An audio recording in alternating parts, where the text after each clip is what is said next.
Hey everyone, Christian here, and I know that we have done vlogs, or I have done vlogs on these particular royals. I think this is number 4, but I wanted to continue documenting it and showing you continuous mistakes that are being done, and it's almost like they're trying to kill the plants to almost sell more plants to this particular complex. So I was outside. I'm in my car right now, so I can speak loudly, and not to worry about construction guys coming up to me like they have before.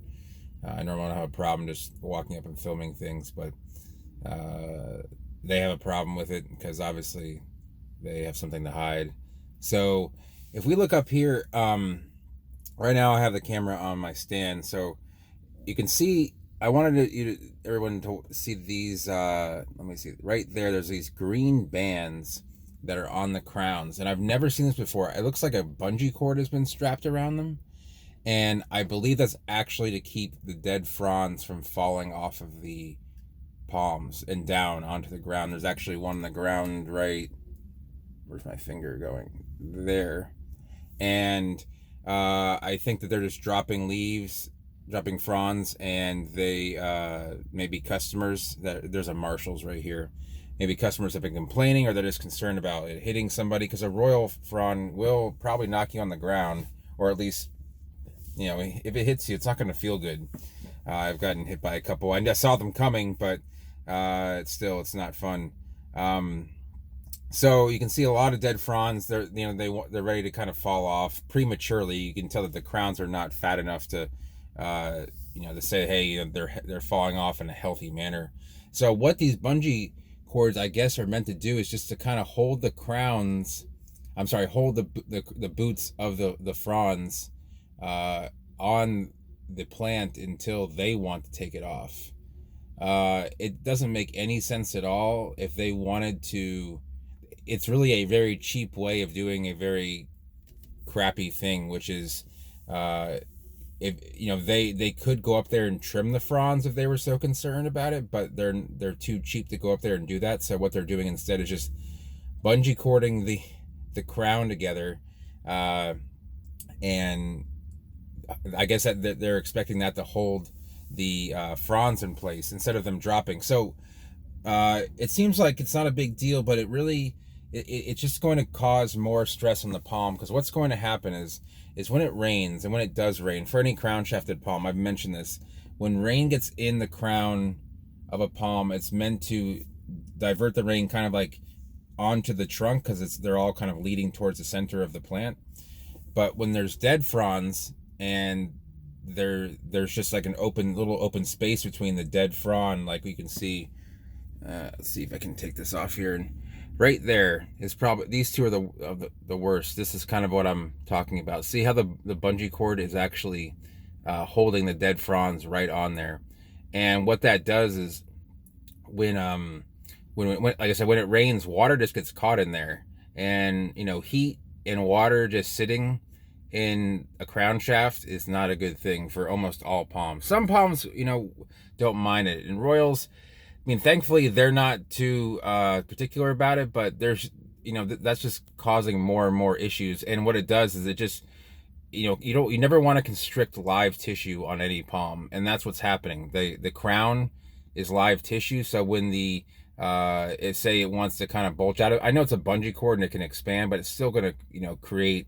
You never want to squeeze any soft tissue on a palm. So like if you're, you're grabbing, say, the crown shaft of a small palm, you never want to squeeze it. So what they're doing now is they're actually like creating like a pressure point, and it just is, I don't know who taught them how to do this, but it's a terrible practice. I wish, I there are many times where I wish I could just say the name of the contractor that I'm 99% sure did this job, because they've done the downtown Venice job, which was also a terrible one. I mean, this is like, if I were to give this a grade, this is probably pretty close to an F, because I don't see anything they did that was positive, except for probably put them up straight. They are straight. I've seen some people lean palms, and they just don't really, they don't really try and make them make them perfectly upright, and that's pretty bad as well. So let me put this back on the stand here, and so I can talk a little bit more about it. So what's going to happen with these palms? You can see there's green growth coming out. There's new spears. There are new spears coming out. They are growing out of this shock, and that's a good thing. Obviously, they're going to survive. I'd rather see palms survive and come through it than say, "Oh, I was right. You killed the palms. Grow some more," because that's just me being selfish. But if these palms weren't so resilient, and royals are very resilient, they would be dead. If these were, palms that had some, were sensitive to transplant, even like palmettos, they would be they would already be dead. If they were Bismarcks, they'd be dead. If they were some more sensitive tropicals, even something like Arcanta phoenix, like a king palm, can get much more sensitive to this sort of thing than royals can. The reason that the royals can outdo this is because they're so large and they have so much they have so much growing live tissue within the plant and roots that they're actually just growing out of the shock. It's almost like getting a massive flesh wound on a large animal or something, versus a small animal may not be able to handle it. So I don't know if that's a good analogy, because I'm not a veterinarian or a biologist. I mean, I try and work with plants, but I'm not a biologist. So, but that's what's happening. That they're growing through this because they are resilient. And I'd say 80% of palms would not grow through this. Some of the weedy, like a Washingtonian, would be okay. I say it's weedy because it is weedy here. I'm not saying it's a terrible plant, but it just, maybe they knew that they would just barely make it through and it was just a fast job because they needed it done. But it's just not the way to do things, and especially if you're charging someone probably retail price to do that, because this is a retail, what we in the palm business call an end user, meaning like this is the last person to, there's wholesalers that sell to retailers and retailers that sell to the end user.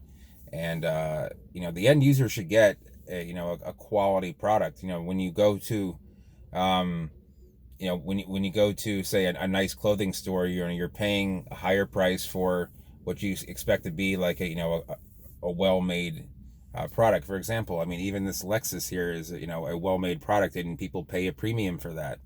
I'm not saying you can wholesale buy a Lexus, but it's kind of this idea is that you're kind of paying more for the quality.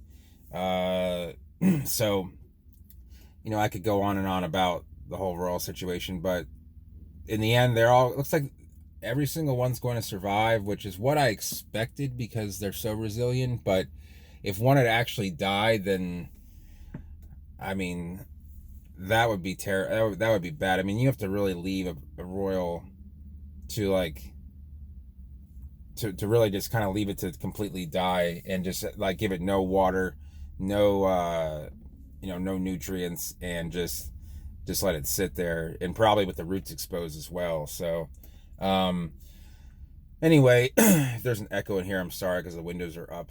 But yeah, this is probably gonna be my last royal vlog. If you didn't like them, this is the end, so you don't have to worry about it anymore. But I wanted to show everyone kind of what I have to watch people do and get a lot of money for doing, and it's really requires almost very little skill, and yet they still fail to do that. So beware of if you hire someone to put a specimen palm in your yard, look up and make sure that they have done things like this before, that they get some references, because anyone will try and sell you a specimen palm because they're expensive, but do they know how to properly install it? And you may see that installation prices are high for some from some growers, but sometimes they're worth it, because these guys, a dead palm is not the palm you want. You want a palm that's going to be healthy and not go through a lot of shock if it doesn't have to. So anyway, I hope you guys enjoyed this last little royal follow-up vlog. If you did, give it a thumbs up. If you're new to the channel and you want to see more stuff like this, go ahead and subscribe and hit that bell notification. I do go live. And if you have any questions about specimen palm transplanting, as I've mentioned in the previous royal vlogs, go ahead and leave it down below, and I'll try and get back to those comments as soon as I can. And thanks for watching.